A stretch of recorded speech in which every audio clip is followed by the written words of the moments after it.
세계 인권 선언의 날이었던 어제 한국의 노동조합 총연맹 위원장이 비정규직 철폐라고 쓰인 머리띠를 메고 경찰에 자진 출두했습니다.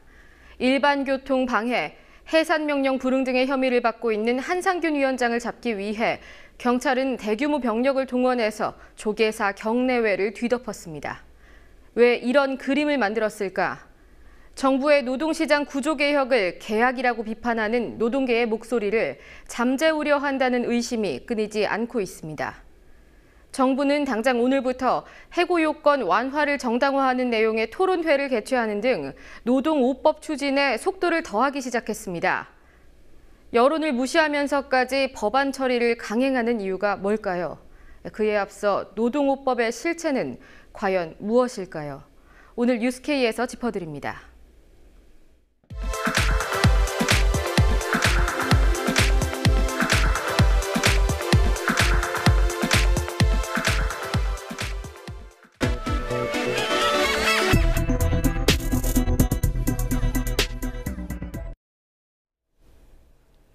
박근혜 대통령은 지지율이 이번 주에 조금 떨어졌습니다. 하지만 국정장악력은 그 어느 때보다 강해 보입니다. 노동 5법을 통과시키라며 여당 지도부를 청와대로 불러서 다그쳤고 야당에는 법안 처리가 안 된다면 총선에서 얼굴을 들 수 없을 것이라고 협박조로 압박했습니다. 노동사회계의 극렬한 반발이 이어지고 있지만 여당은 대통령의 뜻대로 움직이고 있습니다. 박다솔 기자가 보도합니다. 박근혜 대통령이 노동 관련 5개 법안의 처리를 요구하며 연일 강경한 목소리를 내고 있습니다. 지난 7일에는 여당 지도부를 청와대로 불러 노동 5법의 처리를 촉구했습니다. 이 자리에서 박 대통령은 노동법 관련 입법이 반드시 연내에 마무리돼야 한다고 강조했습니다. 여당 지도부는 박 대통령의 뜻을 이견 없이 따르는 모양새입니다. 청와대에서 박 대통령을 만난 바로 다음 날 아침, 새누리당 원유철 원내대표는 원내 대책회의를 통해 야당을 향한 발언을 쏟아냈습니다. 새정년의 이러한 직무유기를 계속 방치한다면 오히려 부메랑이 되어 되돌아갈 것임을 명심하고 지금 당장 노동개혁 입법 논의에 나와주기를 강력히 촉구합니다. 지난 9일로 정기국회 일정이 마무리되자 올해 안에 노동 5법을 처리하라는 박 대통령의 주문대로 여당은 어제부터 단독으로 임시국회를 소집했습니다. 청와대가 세워놓은 노동시장 구조 개편 일정을 여당이 그대로 따르고 있는 것입니다. 구조 개편 내용 역시 정부가 내놓은 정책과 거의 똑같습니다. 이제 한국노총을 어떻든 이제 끌어들여서 합의하기 위해서 이제 조문을 조금 이제 바꾼 것에 불과하고 작년 연말에 낸 비정규 종합대책의 복사판입니다. 똑같고요. 지난해 연말 고용노동부는 비정규직 종합대책을 내놓으면서 노사정위원회에서의 합의를 통해 정책을 최종 결정하겠다고 발표했습니다. 한국노총이 노동계 대표로 노사정위원회에 참여했고 올해 9월 15일 최종 합의안이 나왔습니다. 정부는 대타협이라며 대대적으로 홍보했고 여당은 노사정 합의가 나온 바로 다음 날 국회에 5개 노동 관련 법의 개정안을 제출했습니다. 하지만 새누리당이 낸 개정안은 합의를 토대로 한 법이 아니었습니다. 노사정위에서 기간제 노동자의 사용기간 연장 등을 추가 논의하기로 합의했지만 새누리당의 개정안에는 정부의 일방적인 내용이 담겨 있었습니다. 개정안은 포장만 대타협일 뿐 결국 정부안이었습니다. 한국노총 김동만 위원장은 이에 반발하며 지난달 30일부터 국회 앞에서 1인 시위에 돌입했습니다. 정부와 새누리당의 법안에 보면은 이러한 합의되지 않은 기간제 사용기간을 늘린다든지 파견 업종을 확대하는 비정규직 양산하는 그런 내용이 포함되어 있습니다. 노사정 합의 정신을 훼손, 왜곡하고 국민을 기만하고 있다. 이렇게 생각하고 있습니다. 정부가 여당을 앞세워 청부 입법을 하고 있다는 지적도 나옵니다. 여당이 국회의원들이 말하자면은 청부 입법 내지는 대리적으로 입법을 하는 것이기 때문에 항상 정부가 가지고 있는 노동 정책의 그 프레임을 법으로 관철하기 위해서 사실은 그 법안이 추진이 된 경우들이 많았고요. 노동자와 국민들의 권리라는 측면에서 또 다른 목소리를 낼 수 있어야 되는데 이런 목소리를 여당이든 야당이든 전혀 내지 못한다라는 데 현재 한계가 뚜렷하죠. 지난달 14일과 지난 5일 20만 명에 가까운 시민들이 광장으로 나와 정부 여당의 노동구조 개편에 반대한다는 뜻을 밝혔습니다. 하지만 정부는 국민들의 의견을 듣지 않은 채 노동계에 대한 압박 강도만 높여가고 있습니다. 국민TV 뉴스 박다솔입니다. 정부 여당은 청년 일자리 창출을 내세우면서 노동구조 개편을 추진하고 있습니다. 박근혜 대통령은 국민들이 원한다며 하루빨리 노동법안이 통과돼야 한다고 호소했는데요. 실제로 시민들은 어떻게 생각하고 있는지 도혜민 기자가 만나봤습니다. 19대 마지막 정기국회 종료를 하루 앞둔 지난 8일, 박근혜 대통령은 국회를 향해 노동호법 처리를 촉구했습니다. 전국의 청년들은 일자리 문제를 해결해 달라면서 노동개혁 법안의 조속한 처리를 간절히 요구하고 있습니다.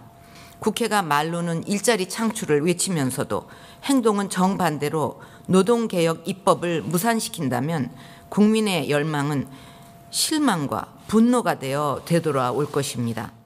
박 대통령의 말대로 국민들은 노동호법 처리를 원하고 있을까? 신촌, 광화문, 강남역에서 시민들의 생각을 직접 들어봤습니다.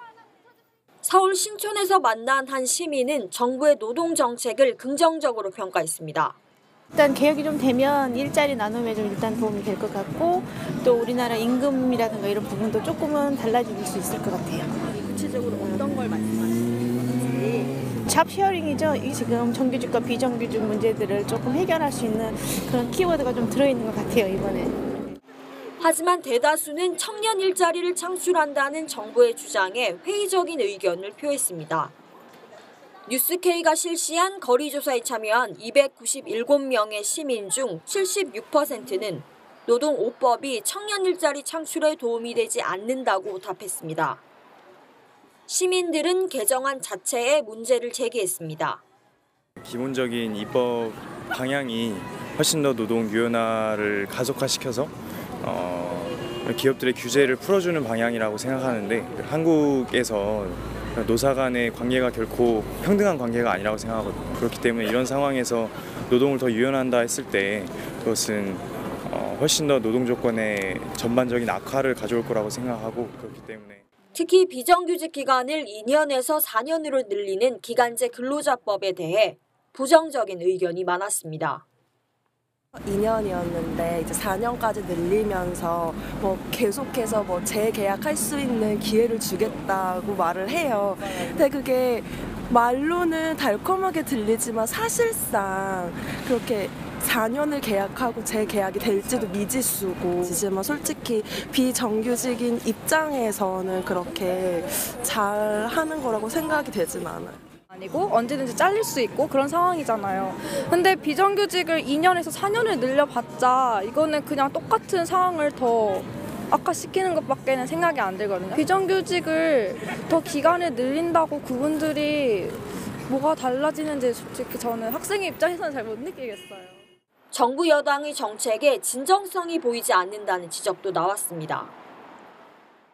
말로는 청년 실업 문제 해결이라고 생각하지만 내년 총선 겨냥용 그런 정책이 아닌가 그런 생각이 들고요. 그 본심에 청년 실업 문제 해결이 있다고 생각하지는 않습니다. 저는 법을 바꾼다고 청년 일자리가 금방 생긴다고 생각하지 않아요.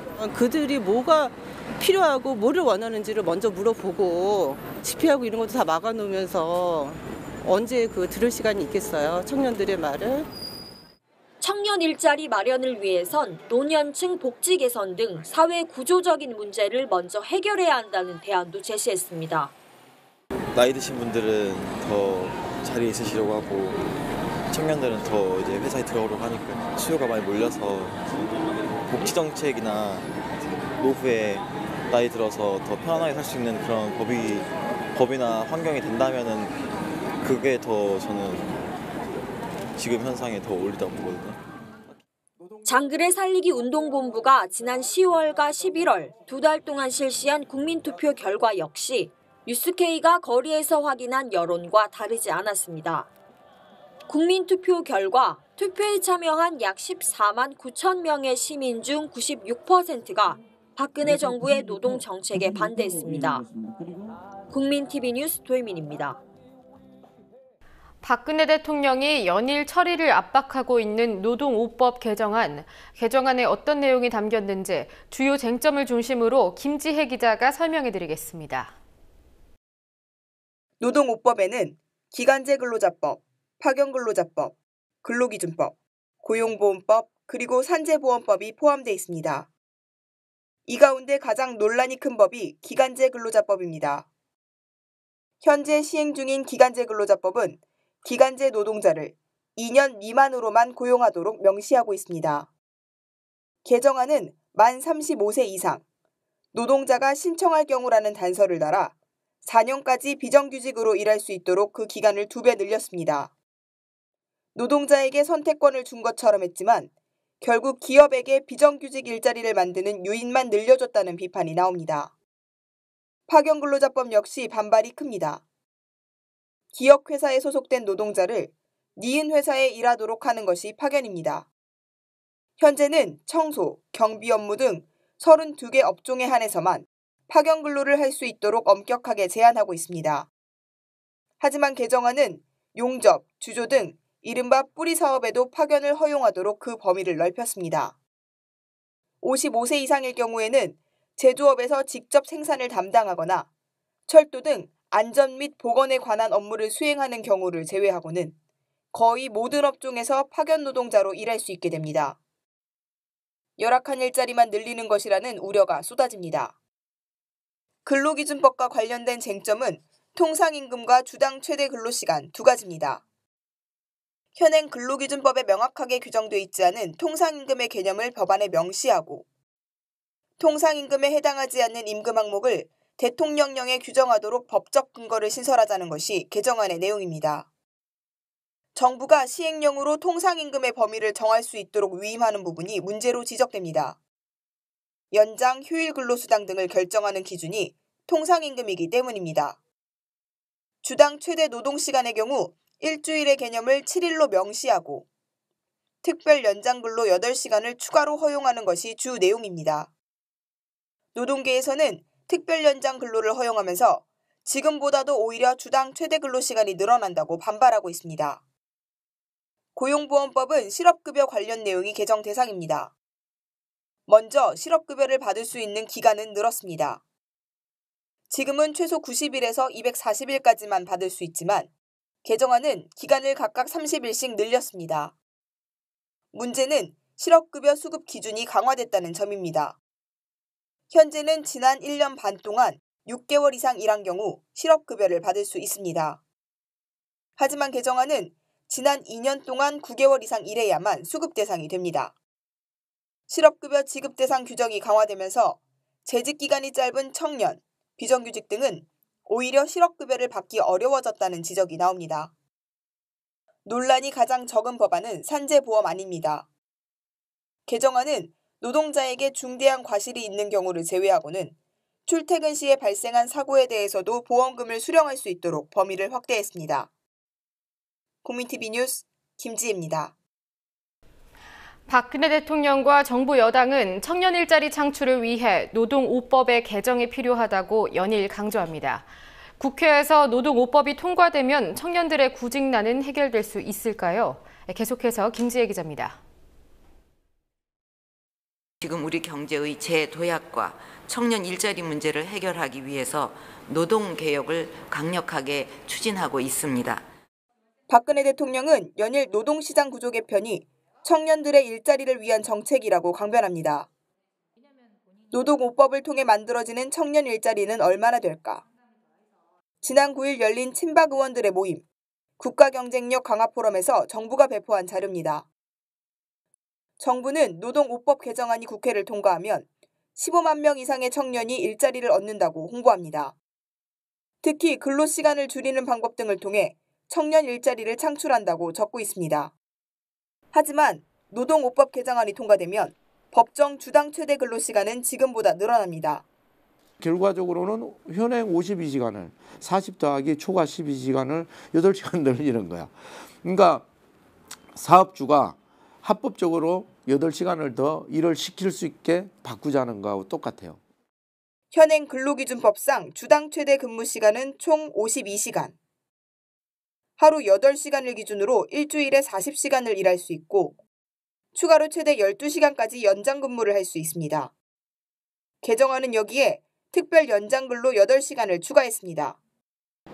그럼에도 불구하고 정부가 근로시간이 단축된다고 주장하는 이유는 무엇일까? 개정안을 통해 그동안 정부가 해왔던 비상식적인 계산 방식이 바로잡히면서 나타나는 효과 때문입니다. 지금까지 정부는 주말을 포함하지 않은 평일 5일만을 일주일이라고 규정해왔습니다. 때문에 주중 52시간에 주말 이틀 16시간을 추가로 더한 총 68시간이 지금까지 정부가 계산한 주당 최대 근무 시간입니다. 정부의 자의적인 법 해석을 바로잡은 것을 마치 법 개정을 통해 근로시간을 단축시킨 것처럼 표현하고 있는 것입니다. 정부의 주장대로 근무시간이 줄어든다 하더라도 15만 개의 청년 일자리가 당장 만들어지는 것은 아닙니다. 15만 명 이렇게 하는 것은 추정 방식에 따라 차이가 있는데 이 부분 자체는 주 52시간으로 갔을 때 얘기예요. 근데 정부 안으로 하면은 52시간으로 하는 것이 9년 뒤 이야기거든요. 그런데 오히려 정부에서 얘기할 때 같은 경우는 현행 법제가 오히려 후퇴시켜 놓고 그러고 이제 그 경우에도 그 법이 100% 지켜진다는 보장이 없는데 그런 상태에서 후퇴하니까 오히려 15만이 늘어난다고 이야기하는데 이건 앞뒤가 안 맞는 얘기예요. 통상임금에서 제외되는 항목을 정부가 시행령을 통해 정할 수 있도록 하는 규정 역시 새로운 일자리를 만드는 데 부정적인 영향을 미칠 수 있습니다. 기존 노동자에게 연장 근로를 시키면 새로운 노동자를 고용할 때보다 인건비가 절약되기 때문입니다. 한국에 노동부 자료가지고 저희가 계산을 해봐도 1.5배가 아니라 0.8배예요. 산업시간에 일하면 상여금부는 전혀 감안할 것 없이 요 정액급여로 돼 있는 일부 있잖아요. 요거에만 1.5배를 하니까 결과적으로는 요거 다해 하고 비교를 했을 때 0.8배밖에 지급이 안 된 거예요. 그러니까 이제 기업 입장에서는 일단 새로 사람 써가지고 일 시키는 것보다는 있는 사람 잔업시키는 게 싸게 드는 거예요. 가장 큰 문제는 기간제 기간을 연장하고 파견을 확대하는 등 노동오법을 통해 만들어질 일자리의 질이 지금보다 더 열악해진다는 점입니다. 전문가는 청년 고용률을 높이기 위해서는 정규직으로 대표되는 좋은 일자리를 만드는 정책이 필요하다고 제언합니다. 그러면서 현재 우리나라에서 고용률을 딱 끌어올리려면 초점은 뭐냐면은 청년층하고 고학력 여성의 어떻게 하면 노동시장에 진입을 갖다 가능하게 할 거냐 이건데 이 부분은 그야말로 이제 가서 제대로 좀 일할 만한 적정한 일자리가 보장이 안 되기 때문에 시장에 제대로 진입이 안 되는 것이다. 좀 이렇게 보이고 그 면에서 현재 우리 사회에서 고용률을 끌어올리는 문제는 결국은 고용의 질을 개선하는 문제인데 박근혜 대통령은 지난 2012년 대선 후보 시절 당시 상시 지속 업무는 정규직 고용을 원칙으로 한다고 공약했습니다. 당선 후 3년이 지난 지금 당시의 공약은 흔적조차 남아있지 않습니다. 국민TV 뉴스 김지혜입니다.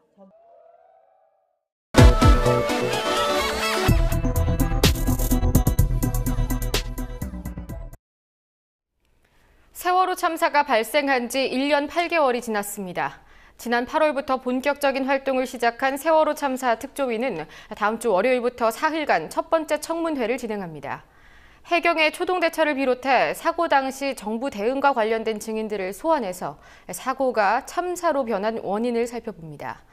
청문회의 주요 내용과 증인을 정리해봤습니다. 세월호 참사 특별조사위원회가 오는 14일부터 3일 동안 참사 직후 정부 대응의 적정성에 관한 1차 청문회를 엽니다. 어제 기자회견을 연 이석태 특조위원장은 이번 청문회를 통해서 사고가 참사로 변하게 된 진상을 밝히겠다고 말했습니다. 특조위는 모든 국민들이 지켜보는 가운데 피해자, 목격자, 구조 책임자들을 청문회에 불러서 사고 직후 정부 대응의 적정성에 관하여 질의하고 사고가 참사로 변하게 된 진상을 밝힐 것입니다. 특조위는 참사 직후 대응에 관련된 증인 31명, 참고인 6명에게 출석을 요구했고 이 가운데 5명을 제외한 32명이 출석 의사를 밝혔습니다. 특히 김석균 전 해양경찰청장의 출석이 확정되면서 그간 해소되지 못한 해경 수뇌부의 책임 소재가 파악될 수 있을지 관심이 집중되고 있습니다. 지난 검경합동수사본부 수사와 감사원 감사에 따르면 해경은 실시간 보고에 치중하느라 발빠르게 구조에 나서지 못했고 골든타임을 놓쳤습니다.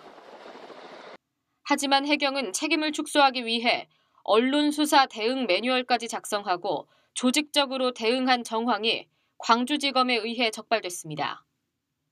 지난해 세월호 국정조사 당시 김석균 전 해경청장의 위증도 매뉴얼에 따른 것으로 추정되고 있습니다. 해경의 조직적 행태가 도마에 올랐지만 해경 수뇌부는 어떠한 책임도 지지 않았습니다.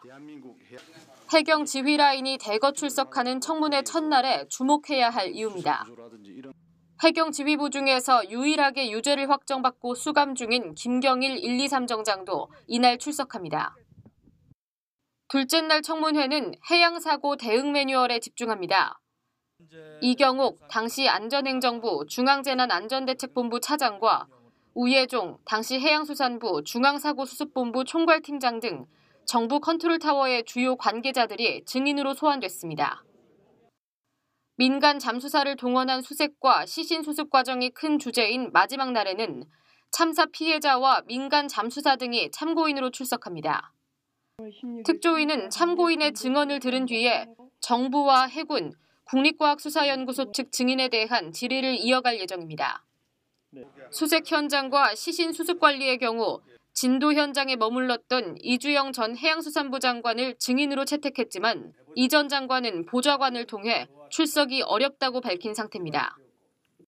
세월호 특별법은 정당한 이유 없이 청문회에 출석하지 않은 증인을 3년 이하의 징역 또는 3천만 원 이하의 벌금에 처하며 고발해야 한다고 규정합니다.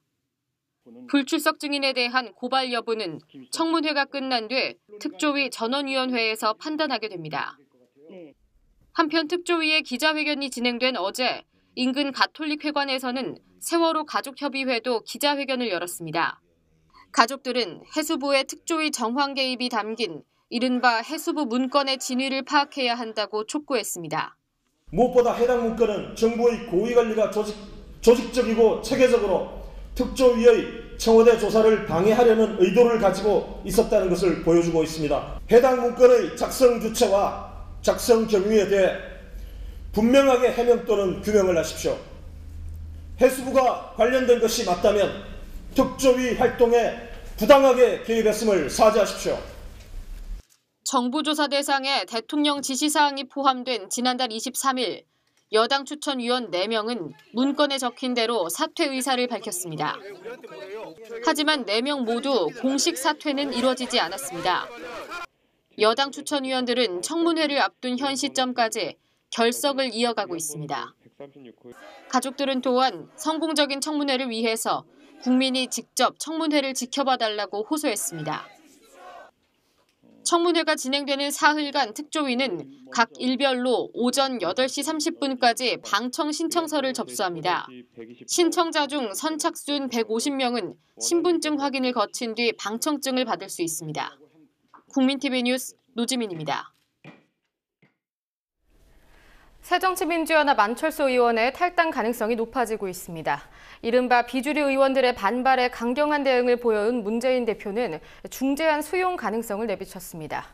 새정치연합 내부적인 갈등이 어떤 양상으로 진행될지 관심인데요. 안은필 기자가 보도합니다.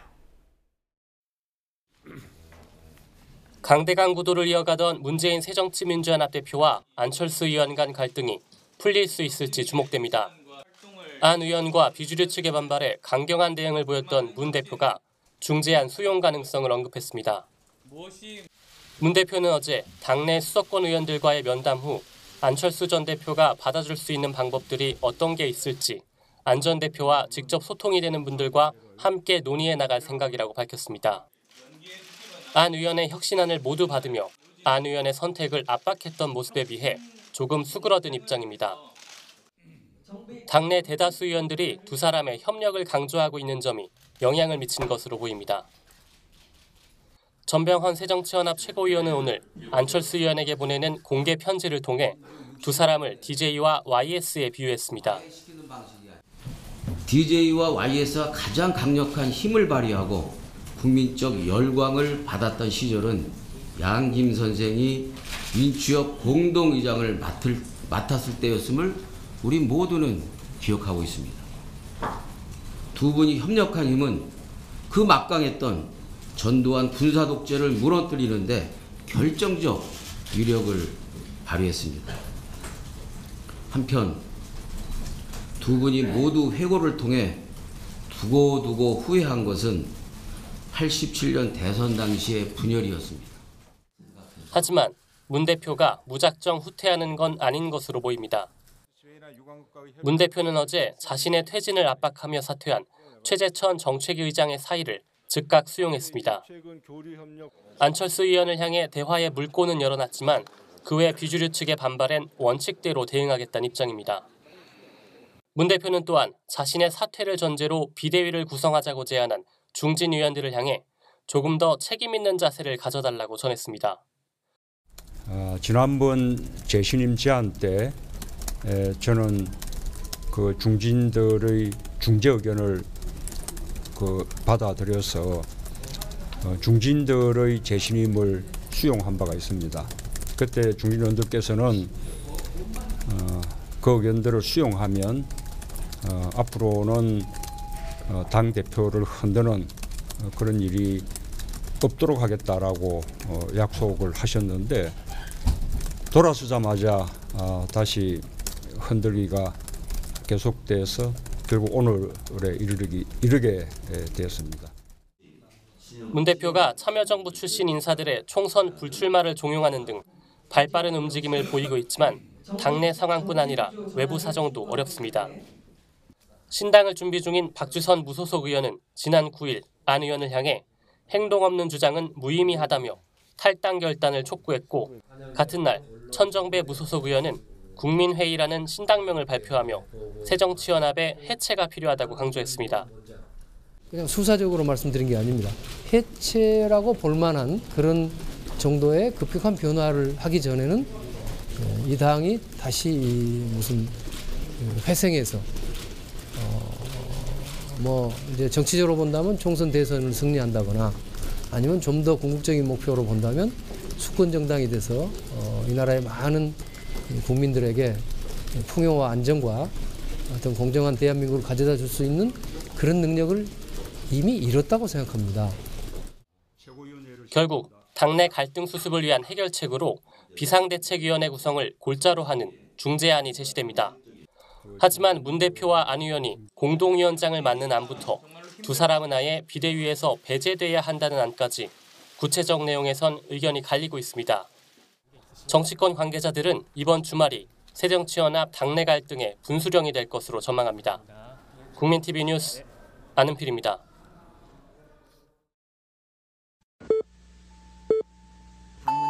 박근혜 대통령께서는 지난 1차 민중총궐기에 대해 그리고 한상균 민노총 위원장에 대해 소요죄를 적용할 것을 검토하기로 했습니다. 나는야 참견쟁이 스트롱맨. 광화문 광장부터 경찰의 움직임이 신경 쓰여 따라왔지. 설명해주겠다.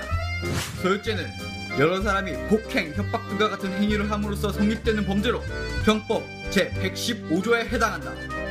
하나 가르쳐주지. 단순히 많은 사람이 난폭한 행위를 했다고 해서 소요죄가 인정되는 건 아니야. 한 지역이 완전히 엉망진창이 되어버리는, 법은 개나 줘버리는 폭동에 적용되는 게 소요죄라 이거야. 때문에 소요죄는 우리나라에서도 해외에서도 법원에서 인정되는 일이 거의 없다. 예외는 80년 광주 민주화운동, 86년 인천항쟁 등 전두환 정권 때뿐이지. 민주화운동을 폭동으로 바라봤던 그 시절 말이야. 소요죄가 사라진 건 민주화 이후로 집회와 시위가 헌법적 권리로 인식되었기 때문이다. 이걸로 끝이다. 스트롱맨은 쿨하게 비켜주지.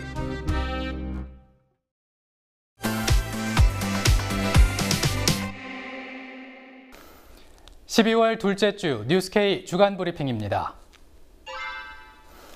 한상균 민주노총 위원장이 조계사 관음전에 은신한 지 24일 만인 어제 스스로 경찰에 출두했습니다. 앞서 경찰은 어제 한 위원장을 검거하기 위해 조계사 경내 외 6천 명 이상의 병력을 동원했습니다. 스님과 조계종 직원들이 경찰을 막아서는 과정에서 조계종 직원이 부상당하는 일도 있었는데요. 결국 한 위원장은 어제 오전까지 자진 출두해달라는 조계종 총무원장 자승 스님의 요청을 받아들였습니다. 오전 10시경 모습을 드러낸 한상균 위원장의 머리에는 비정규직 철폐라고 적힌 띠가 둘러져 있었습니다. 강남구청 공무원들이 조직적인 댓글 부대를 운영한 정황이 드러났습니다. 지난 8일 경향신문과 새정치민주연합 소속 여선웅 강남구 의원은 강남구 시민의식 선진화팀 공무원들이 인터넷 포털에 조직적으로 댓글을 달았다고 밝혔습니다. 서울시가 제정신이 아닌 것 같아, 개판이다, 강남구청장에게 많이 배워야 한다는 등의 내용이었는데요. 강남구는 두세 명의 팀원들이 개인적 의견을 단 것이라고 해명했지만 서울시 감사 결과 총 11명이 171건의 댓글을 단 것으로 확인됐습니다. 조직적인 댓글 공작이 사실로 드러날 경우 작성자들은 형법상 모욕죄나 정보통신망법상 명예훼손 혐의로 처벌받을 수 있습니다. 한국사 교육 경력이 9개월에 불과한 고등학교 교사가 중고교 국정역사교과서 집필진에 포함된 사실이 전해지면서 논란이었는데요.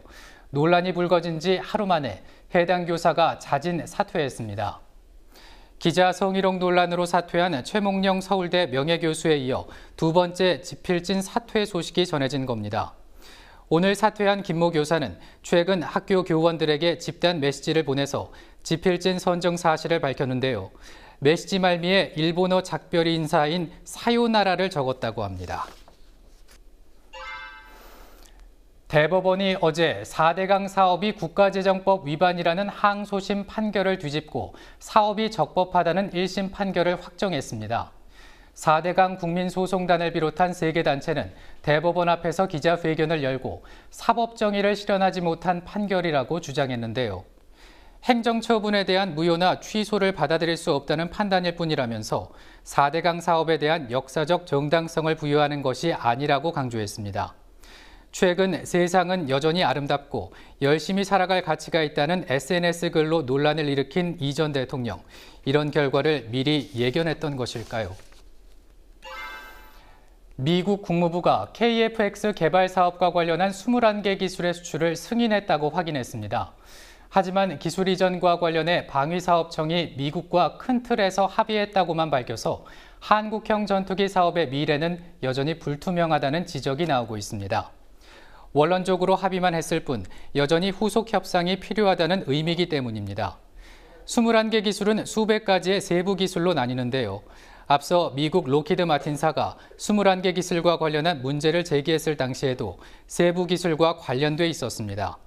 또 21개 기술 가운데 쌍발 엔진 등 몇 가지 중요한 기술들은 승인 대상에 포함되지 않은 것으로 알려지고 있습니다. 군 당국은 추가 협상을 통해 기술 이전을 받을 수 있다는 입장이지만 협상이 난항을 겪을 수 있다는 전망이 나오고 있습니다. 현지 시간으로 8일 프랑스 파리에서 열린 기후변화 협약 당사국 총회 고위급 회담이 열렸는데요. 연단에는 정부 대표단이 아니라 나경원 국회 외교통일위원장이 섰습니다. 수석 대표인 윤성규 환경부 장관이 갑작스레 귀국하고 나경원 의원이 대리 연설을 하게 된 겁니다. 하지만 외교부는 이미 한 주 전부터 회담 연설자를 나의원으로 바꾸기 위해서 논의해왔다는 겁니다. 한국은 얼마 전 박근혜 대통령의 탄소 배출권 관련 발언으로 국제적인 망신을 샀는데요. 이번 소식을 통해 또 한 번 환경 문제에 대한 한국 정부의 안일함이 확인된 셈입니다. 남북이 오늘 개성공단에서 1차 차관급 당국 회담을 통해 주요 현안에 대한 상호 입장을 교환했습니다. 통일부는 오늘 오전 10시 40분부터 30분간 1차 전체 회의가 진행됐다면서 2차 회의 관련 내용은 추후 공개한다고 밝혔습니다. 구체적인 의제도 알려지지 않았습니다. 남측은 이산가족 생사 확인을, 북측은 금강산 관광 재개를 강조할 것으로 보이는데요. 복잡한 현안에 대해서는 언급을 자제할 것이라는 전망이 제기되고 있습니다.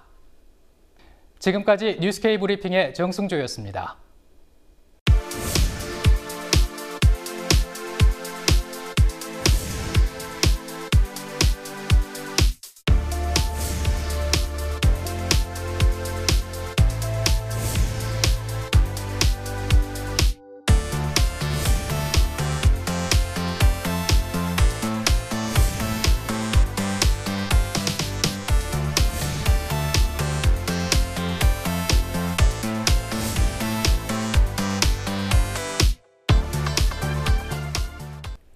시대를 밝힌 변호사.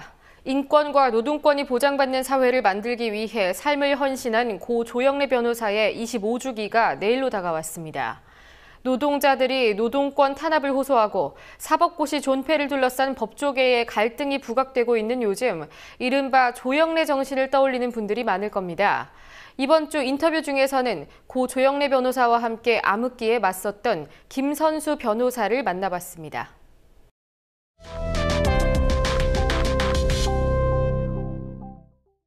안녕하세요. 네, 안녕하십니까. 안녕하세요.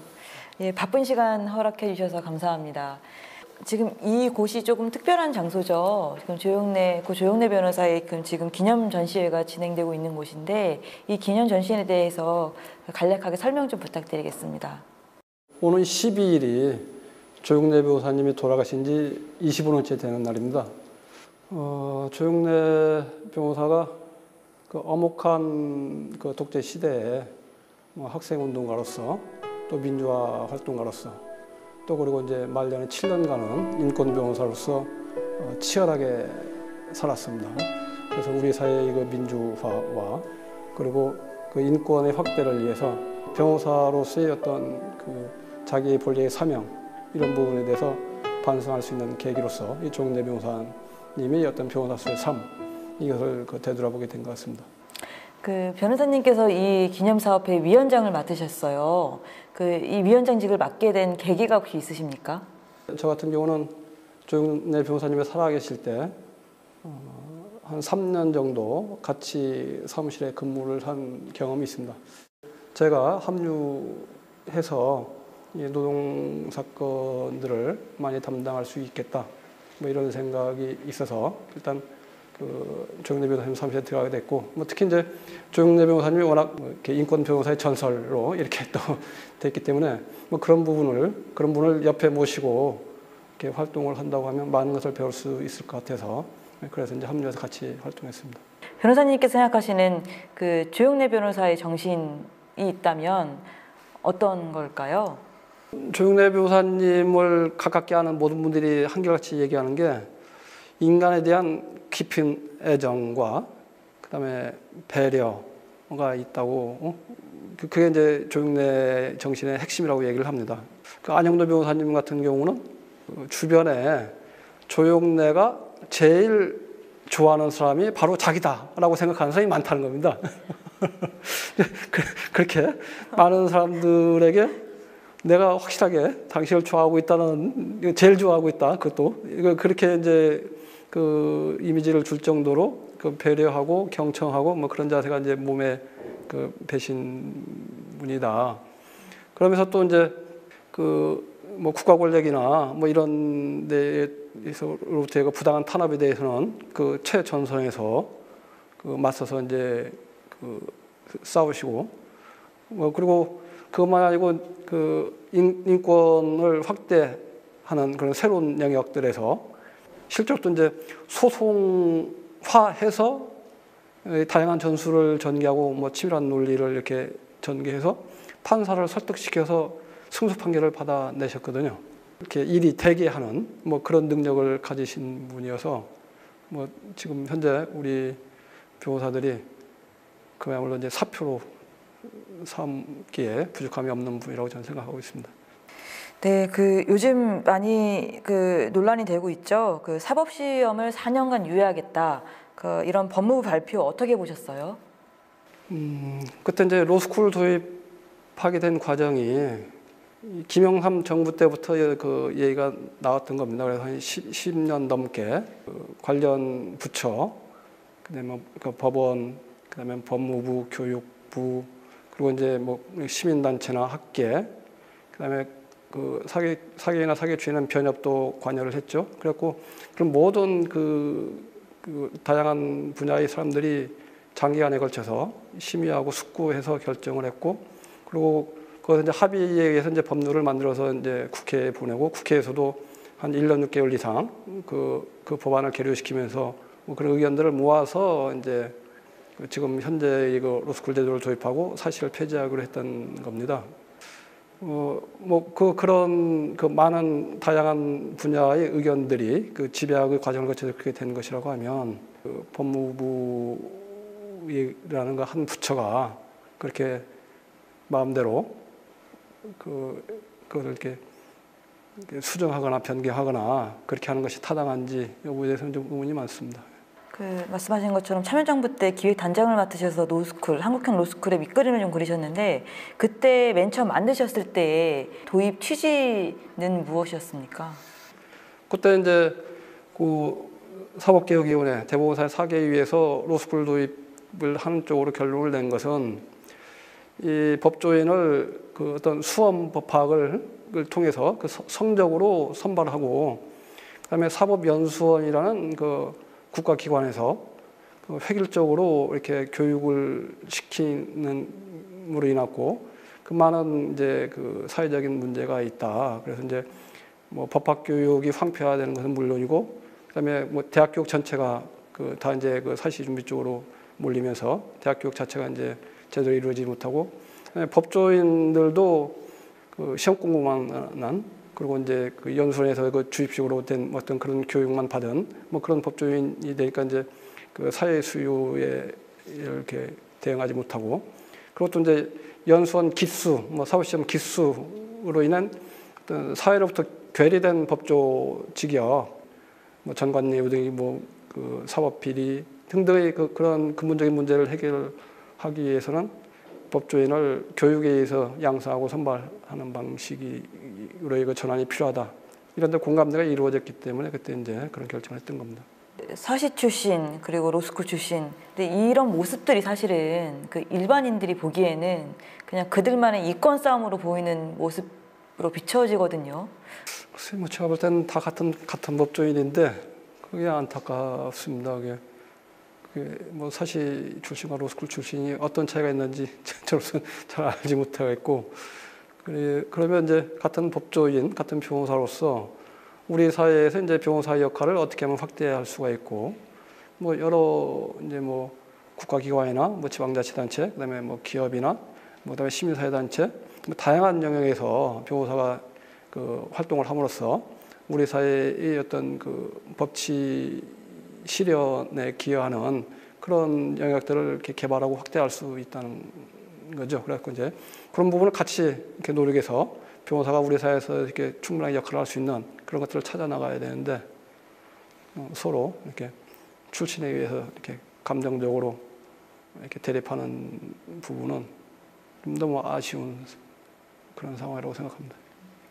후배 변호사들께 당부하고 싶은 말씀 있으면 한마디만 좀 부탁드리겠습니다.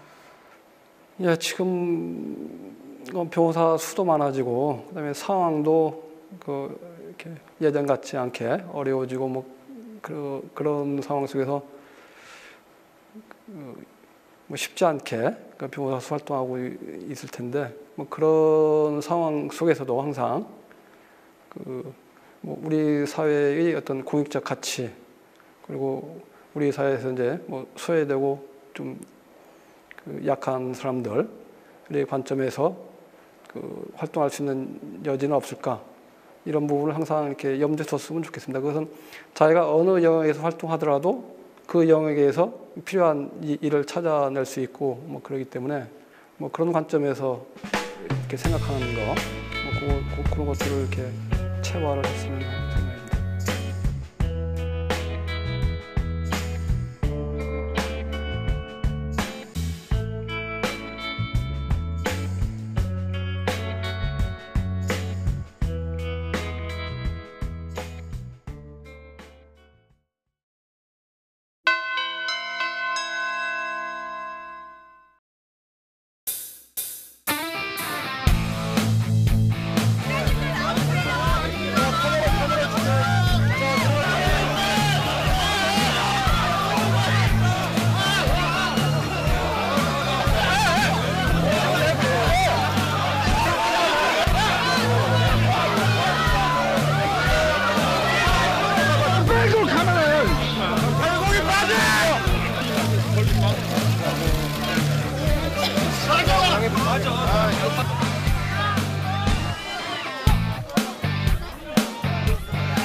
오늘 뉴스가 시작되기 조금 전에 민주노총의 대변인이 기자들에게 한 통의 편지글을 보냈습니다. 자진 출두하겠다고 밝힌 한상균 민주노총 위원장의 기자회견을 앞두고 일부 매체의 카메라를 내보내야 할지 고민했다면서 왜곡 보도에 대한 우려를 표했습니다. 신뢰성이 떨어지는 이로부터 들은 얘기를 사실인 양 보도하고 절묘한 구성력으로 주변에 막말을 덧붙여가며 하나의 기사를 만들어낸다는 것입니다. 이른바 엿듣기 취재 행태도 비판했습니다. 사실이면 상관없다, 진정 그런 것인가? 그리고 이러한 물음을 던지며 편지는 마무리됩니다. 저널리즘에는 사실도 있고 정의와 배려도 있는 것 아닌가? 너무 뻔한 이 질문을 가볍게 넘기기 어려운 요즘입니다. 사안의 본질을 가리는 많은 이야기들이 당사자인 우리를 심판으로만 내몰고 있는 것은 아닐까요? 뉴스 마칩니다. 시청해주셔서 고맙습니다.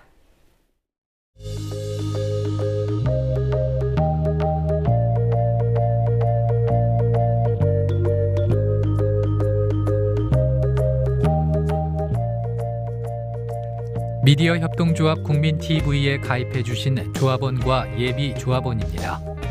최수연, 이기원, 안정철, 신진식, 손태엽, 윤영석, 이성래, 김기표, 임현, 백인기, 김민우, 한갑수, 조창현, 이효순, 송민진, 송승철.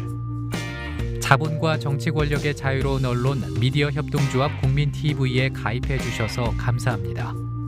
미디어 협동조합은 경쟁을 통한 이익 추구보다 협력과 상생 가치를 보다 소중히 여기며 더 자유롭고 더 정의롭고 더 행복한 사회를 만드는 데 공헌하겠습니다.